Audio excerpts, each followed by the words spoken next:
Welcome to MSP Voice, the weekly show for MSPs by MSPs. Brought to you by Cloudberry, the #1 cross-platform cloud backup. Learn more at cloudberrylab.com. This is MSP Voice. Hello and welcome to MSP Voice. This is episode number 38. Got a great interview coming up for you here in just a few minutes with Ross Whitmore up in northern Michigan, running a one-man show up there in a small town, but he's doing some really great things, and he's got a lot of great perspective in terms of if you're looking to do something similar yourself. So definitely stick around for the interview. Quick update this week: no best of Reddit. It's been a crazy weekend, and I'm off to the airport here in a little bit for a conference. But again, mspvoice.com is your source for all things MSP Voice. We do have our webinar series for Nerdio posted on there, so definitely check that out. Nerdio is doing some really, really cool things with Azure. So if you're thinking about using Azure for some of your customers, you don't know where to start, Nerdio has a complete setup, soup to nuts, get you going. Definitely check them out. Some really cool stuff. The webinar goes into detail, including a demo. So check that out on mspvoice.com.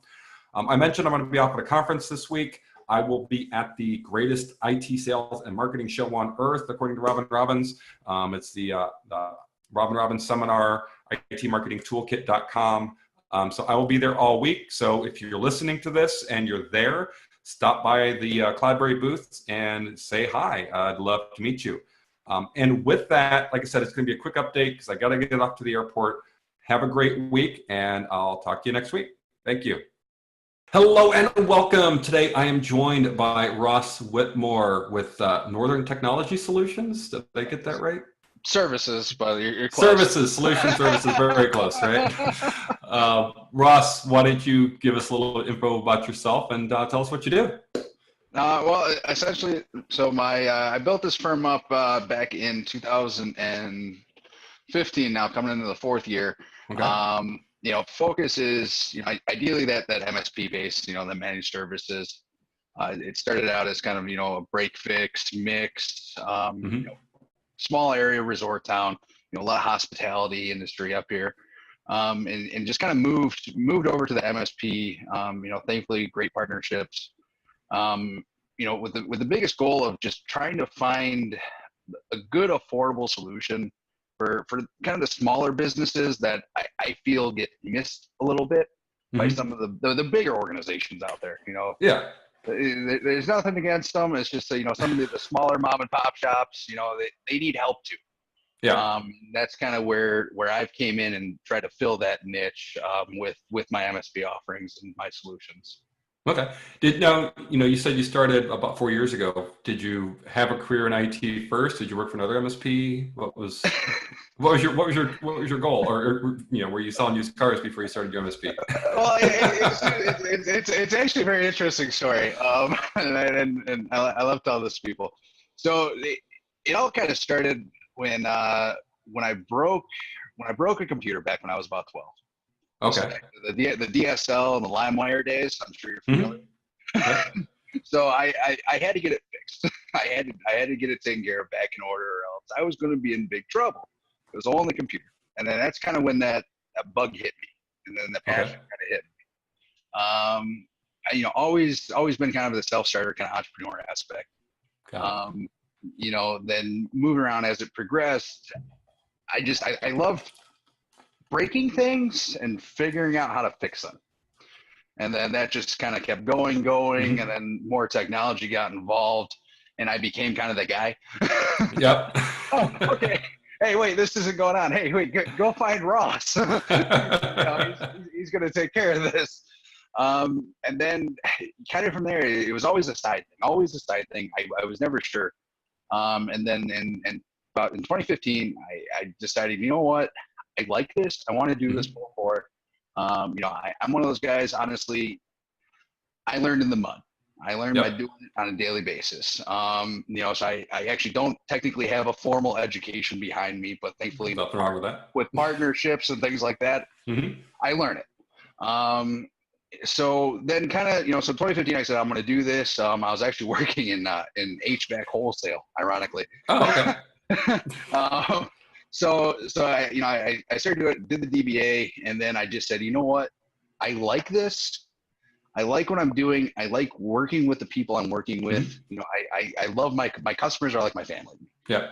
And I love that. And I love, when I get an email that says, you're the greatest, this is awesome. This works perfectly for me. Yeah. And just kind of, I took it and I ran with it. It took about 6 months of actually doing it full time, break fix. Then that's when I got the Carl Palachuk's book there. Mm-hmm. And then, I read that and I kind of looked around at some of the other organizations that are in my area. We get a lot of the bigger ones that came up from downstate and kind of transplanted up here. Mm-hmm. And I just said, there's a niche. I see it. I see a need. I want to try to fill it. And since then, I've just been slowly growing and slowly filling that niche. Great. Yeah. And I know that you mentioned it a minute ago, and then also I noticed it on your website that, you do focus some on retail and hospitality. Mm-hmm. Yep. And, a lot of MSPs I'll talk to is like, oh no, don't touch retail, don't touch hospitality. So, I mean, now you said that's because of, where you're located. It's a good opportunity for you. Yeah, a lot of it's location. I mean, I'm a vacation tourist now. Okay. So about 8 months out of the year, it's crazy. Mm-hmm. And and everybody's they're shopping, they're buying gifts, lots of restaurants, things like that. And one of the things I did is I aligned myself with another local organization which does point of sale and credit card process. Okay. Yeah. So we kind of feed off of each other, which works out really good. Yeah, it does. And just kind of helping make sure that that these merchants are out there getting what they need. They're not. I hate seeing they go into someplace like a big box store. The guy sells them everything underneath the sun, and it doesn't really fit what they need. Yeah. And the Geek Squad's not there to help them on a day-to-day basis. Exactly. Yeah. So it's kind of worked out from there. And I love my retail stores. I love my merchants. I mean, they're some of my greatest customers. I work with also a lot of nonprofits too. Okay. And that smaller organization, Mm-hmm. 2 to 5 members kind of thing. Yep. And then a lot of like smaller legal firms and things like that. Okay. No, that's great. And then I guess one of the other questions then, you said you kind of partner with someone who does the credit card. So do you have to worry about PCI yourself? Is that something you have to be certified in, or do you let that other company handle that? I do some PCI stuff. So like I got a couple of merchants that actually they've got such a good deal right now through their current provider that it can't be touched. So those merchants, they've got some PCI stuff. So I do the PCI compliance for them. Okay. TrustWave is one of them out there. That's a big one I see a lot of with like T-Syst accounts. Mm-hmm. But most of all of our stuff, we use Revel, Lightspeed, and all of that is all encrypted right there in the machine, right there at the terminal, which is nice because that PCI compliance checklist is literally 10 little check marks because we've got everything encrypted right here. Yeah. And we're not doing a bunch of pass through, or nobody's saving credit card information and things like that. That's great. So, when it comes to getting new business, what's, are you out there advertising your butt off, or are you doing word of mouth? Is it, through relationships? How are you getting new business? It's a mix. Most of pretty much everything over the last 4 years has been word of mouth, referral based. Lately I've kind of changed that a little bit, and I kind of like to be outside of the box. I'd say my favorite story was the time I was at a chamber of commerce event, and I walk up to a guy at the bar and I introduced myself. He says, "What do you do?" I said, "I'm an IT." And he says, "How are you holding a conversation with me right now if you're an IT guy?" I like to break the stereotype a little bit. Yep. So, I've been, I do a lot with like Facebook, Facebook Live, kind of, bring a little bit of that Gary V kind of entertainment. Yep. Mm-hmm. You know, and just think outside what people know, what people are used to. Because when most people think IT provider, they're picturing a guy like me huddled in a corner someplace, probably in a dark room, tapping away on a keyboard and watching out for Russia. So no, great. So, you know, it's always like, you know, so word of mouth is obviously the best way. And I know a lot of MSPs, you know, sometimes struggle with, you know, the advertising and those types of things. But, you know, if you can continue to grow your business based on word of mouth and some limited advertising where you're not, you know, blowing up the budget buying AdWords and billboards and placemats and all this other stuff, you know, that's always good. Yeah, I probably burnt hundreds of dollars that first year on AdWords, on, you know, Facebook ads. Yep. And that return on investment compared to just walking into a door, you know, or picking up a phone or just saying, hey, do you know anybody that could use this? Is night and day. I found comparable because everybody's doing Facebook ads nowadays. When I scroll through Facebook, as soon as I see something that looks like an ad, I immediately go right by it. Yeah. Yeah. I don't stop and read it. If I'm not stopping to read it, I don't think anybody else is going to stop and read it either. Yeah. So, and that's, you know, that's the thing. Ads, you know, are annoying, but if you can get someone to like your page because you're putting out good content and they see it and you know, they engage with you, you know, that's obviously much better than just trying to, you know, do pop-ups or ads or whatever all over the place. So content is king. Yeah, it is. That's what I've been finding. That's what all my studies, you know, I work with a guy, he does SEO stuff and things like that for me. And, you know, that's what it's boiled down to. You know, the more stuff, you know, if you don't have it, get an Instagram page. You know, post some cool video. You know, you don't have to post videos. Oh, look at this network rack. You know, like I did one where it was Frosty the Snowman hitching a ride to Georgia. I got a bunch of hits on that, and all that did was build up. Yeah, sure, it was Frosty the Snowman, but all these people, my brand is attached to that. There it is. And now they're seeing that, and now you're putting that brand in front of more people, and that puts you outside of that average perspective. Mm-hmm. Definitely. So, you know, you obviously kind of jumped into MSP, right? You know, you made the decision, hey, I'm gonna jump and do this. You've got a few years in now. What kind of advice do you have for someone who is thinking about taking the leap like you did, or maybe just getting started? Research as much as you can right off the bat. You know, it hasn't been until probably about the last year when I finally got it fine-tuned. You know, finally settled into a good RMM solution. You know, figured out, you know, kind of what my offering is, you know, finding the right, you know, backup providers and things like that as well. And, you know, and just what you want to do. Like when I first started this, I did everything. You name it. If it had to do with technology, sure. Jump up, take care of it. Now, this is what I do. This is what my company does.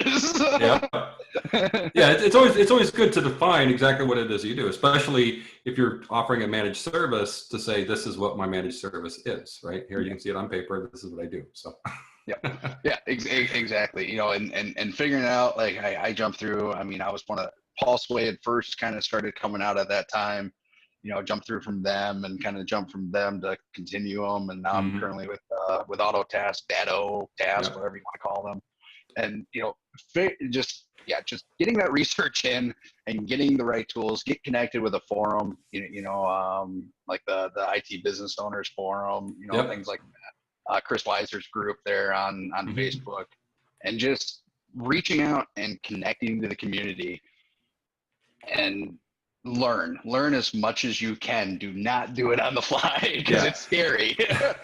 there's nights where I didn't sleep, but I made it through. You know, when you're starting your own business, there's going to be sleepless nights and there's going to be some stressful days for sure. But you know, come out on the other side and everything's going good, then great. You know, you mentioned community, MSP community. You know, you mentioned a couple of Facebook groups, IT Business Owners Group. You know, Chris Weiser's IT MSP Business Owners Group, I think is what it's called. Now, do you also do Reddit? Are you in the MSP subreddit at all? I'm young, and I actually just kind of started finding out about Reddit about a year or so ago. Oh, okay. Which is really ironic because I'm the epiphany of a millennial. But so I've been doing a little bit more. I will say I haven't checked out too much of the Reddit, but if you're looking for something, there's been a couple of times where I've been stumped with like error codes and things like that, and event logs, and it's crazy because that's what's popping up. Yeah, the Reddit. That seems to be just a completely just expanding community of people kind of coming together and chiming in, and helping people out, which is nice. Yeah. Yeah, and that, one of my roles when I was brought in was to help engage with the community and build community, and that's why this podcast was born. But based on my previous career, where I did a lot of community work, in that everyone was in Twitter and some other places, and now with the MSP, there's Facebook groups, there's the Reddit, there's a Slack channel, there's a Discord group, server. And so there's just a lot going on in terms of where people hang out. And I'm not going to say it's disjointed, but people hang out and where they're comfortable and find where they find the answers and where they make good connections and relationships. Yeah, I mean, for me, it was a matter of probably not even an hour, and I think I'm in probably 8 different groups now on Facebook. Yeah, there's a lot of them. And it's great. I mean, you post a question, and so there's usually somebody we can come back and say either they've done it before, or they can point you in the right direction at least. Yep. So, thinking back and now that you're in it, what is the best part of being in managed services and doing what you do?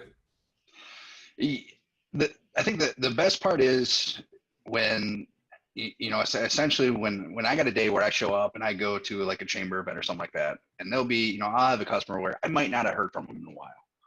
It might have been a month since the last ticket came in or the last phone call came in, but when we sit and talk and they just thank me, they're just because they can do their job, they can focus on their business, and they don't have to worry about their printer burst into flames or or my favorite is when Charter, because we've got Charter internet up here, and let's just say that with any internet provider, it's always a fun game. Yep.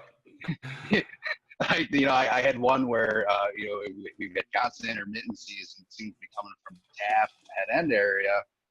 And I called. It was about 6 o'clock in the morning. I called, get them to show up, and I stopped in to check on them when the technicians are there, and they said, "Wow, I can't believe you got 3 technicians to show up and look at this."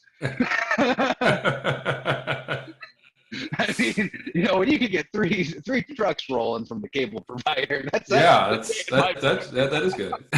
I mean, I wish it didn't have to be that way, but at least we've got somebody's attention.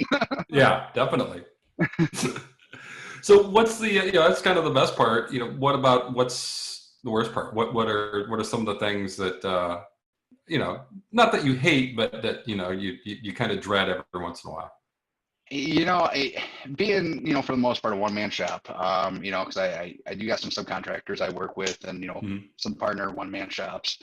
The hardest thing is time off. And being able to shut it down, from not only just the business owner aspect, but also the support.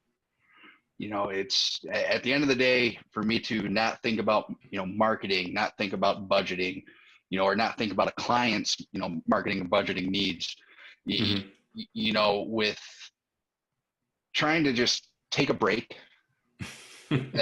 That's honestly, by far, I think one of the hardest things. My laptop goes with me everywhere. My laptop's not with me. I got my iPad or I got my iPhone.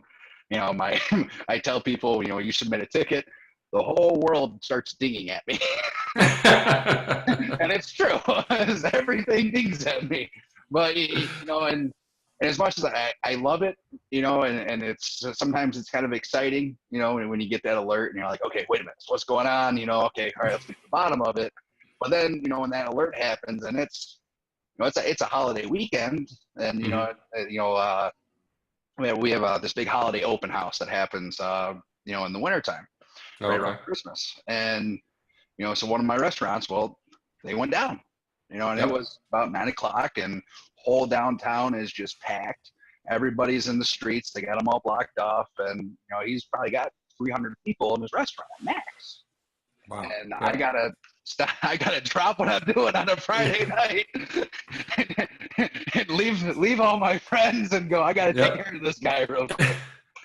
I mean, it feels good, but I will say it's not for the weak, not for the weak mind, not for the weak-hearted. You have to put in the work. You can't sit back and think it's a recurring income or any of that stuff. No, it's you got to be in it. You got to work in it. There's times where I can bring in a part-time help or something like that in the summer, and I can get a little bit of a break. But don't ever think you can just sit back. Yeah. Well, but I mean, I guess, but the other, obviously, being a young company, yourself and getting started, I guess the other part is, do you have the growth plans where, you see yourself maybe in another 3 to 4 years having staff, full time and employing people, or, are you happy being, owner operator and that's how you see it? It's just a curiosity. You don't have to answer if you don't want to, but I'm just gonna be curious. I do see the growth plans. I've hired a couple people throughout each summer, but it seems like they only last a couple months before I got to tell. But I guess for me though, and this comes from the things that I see, at least in kind of the area. It seems to be when the companies that get to that growth, and they step back, and from what I see around me, and they bring in 10 sales guys and 10 technicians, that customer focus seems to kind of diminish a little bit. Yeah. And and a lot of my customers I've picked up from some of these other organizations, that's what they tell me. They say, they got this big, and I feel like they don't care about me anymore. Yep. And for me, I don't ever want to hear in 5-10 years that, Ross and Northern Technology Services got so big that, well, we want to go someplace else because I feel like he doesn't care about me. That personal touch and letting him know that I'm right here with you and I'm by your side. I feel that that's lacking in a lot of industries and especially as companies get bigger, and that's also a big downfall. Yeah. And that's something that I will probably forever at least be hands-on until I can finally get somebody that has that same passion, and finding that passion. From when I brought in some college students, working this summer, it's, they don't have that, finding that passion, seeing that passion. For them, it's a summer job. It's a paycheck. Right. Yeah, so they go out drinking on the weekend, right? So. Right. Yeah. For me, if you want to hang out here, no, you got to be passionate about it. You got to be involved. Yeah. No, definitely agree. So switch gears a little bit. Thinking about technology, and the technology landscape as it is today, and what you've seen about what's coming up. What technologies are you most excited about? What things are either you're working on now or things on the horizon? It doesn't have to be related to MSP. What are you excited about in technology? Ooh, that's a rough one. I think one of the biggest things is the VR stuff. A lot of this the virtual reality coming through.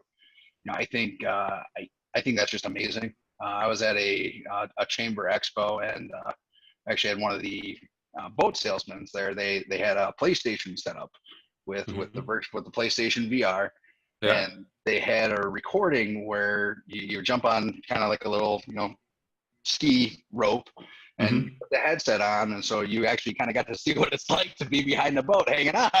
Oh, cool. And it's and seeing more of those kind of things put out there, and being able to kind of see more of that experience. I mean, the fact that we're at where we are now, virtual reality is just crazy. Yeah. I look forward to seeing more of it. I mean, I've been using, the iPhone X. They've got some of the new stuff built in. The first thing I did was download the IKEA app. Oh, yep. Furniture around with their augmentation. Yep. I mean, I've even gone so far as doing a wiring scope out with their measuring tape with my phone. Oh, wow. Yep. I love seeing more and more of those kind of advancements. Because that kind of stuff helps kind of make everything easier. Mm-hmm. And being able to see and experience things, the fact that I can see what it's like to be behind a boat, being pulled on a rope, like, okay, it's kind of cool. Like, they had the thing that rocked with it and everything. I was like, well, all right. That sounds like fun. Yeah, no, I tried it once. I fell immediately into the water. But it was much better in virtual reality. And you didn't get wet, right? Right, exactly. So what about so that's what you're kind of excited about. What about technology? What technologies worry you? Where do you things that maybe keep you up a little bit at night? Honestly, it's really been cyber threat stuff. Especially in the small businesses. Like I said, my clientele base is that smaller business, and the stuff that I've seen with IPS and so forth is just it's nuts. I mean, I've traced stuff back to Moscow. I've traced there's a SIP attack at a law firm I work with where I traced that back to France. And it's just, and just seeing more and more of these out there and seeing these new tricks and how sneaky it's becoming. Phishing is a lot more deceiving now than it used to be. Mm-hmm. I look at some of these headers in 365 and I just kind of go, well, wait a minute. I really have to dig through this to figure out where this is from. Well, when I get my electric bill, right? I don't click on the thing to pay the bill. I go to the website for the electric company and type it in. I'm like, it's just, who knows what it could be. They can very easily put up a front and make it look like the electric company. I'll log in, now they got my credentials. Not that anyone's going to steal my electric, but there's just things like that I make myself aware of. To don't click the link in the email when you get the bill. Go to the website, type it in yourself. Yeah, and it's like I tell a lot of my clients and everybody, it's not so much that it's some guy in a basement someplace anymore, and this is just so automated and just algorithms that just reach out, find your IP address, and start trying stuff. Yeah. Did you see the MSP attack that made the rounds a couple weeks ago? I didn't see the recent one. There's another one. Well, it was if you were using the on-prem Kaseya and ConnectWise, and there's a connector. Oh, yes, I did read about that. Yes. Yeah, and that one was pretty bad. I think it hit multiple MSPs, and then for them it hit every one of their customers. And that's love RMM and what it does and how it makes the job easier, but at the same time it's a connection to every PC at every one of your customers, and if they can get into there, and they know that, right? Mm-hmm. They know that if they can attack MSPs, get into their systems, then they can branch out. Now they're hitting 50, 70, 150 companies. Yeah. So it's scary, especially because it is hitting more MSPs. That Chinese hacker group, I think. Yeah. Yeah. And there was a notice back in October about it and everything, and so hopefully people are paying attention. I hope so too. I mean, I try to practice what I preached. Yep. Like I remember when I flipped the switch on two-factor. Yeah, I hate it about as much as everybody else does, but what? It's one of those things that you have to do. Yep, definitely agree.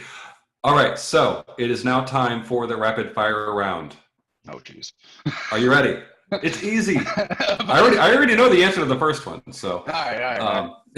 Just real quick answer. Don't think about it too much. Ready? Okay. All right. Apple or Android? Apple. I knew that one. Yeah. Mac, Linux, or Windows? Mac. Okay. Amazon or Azure or something else? something else. Okay. Local backups, cloud, or both? Both. Okay. Should you always virtualize? It depends. It usually does. Yeah.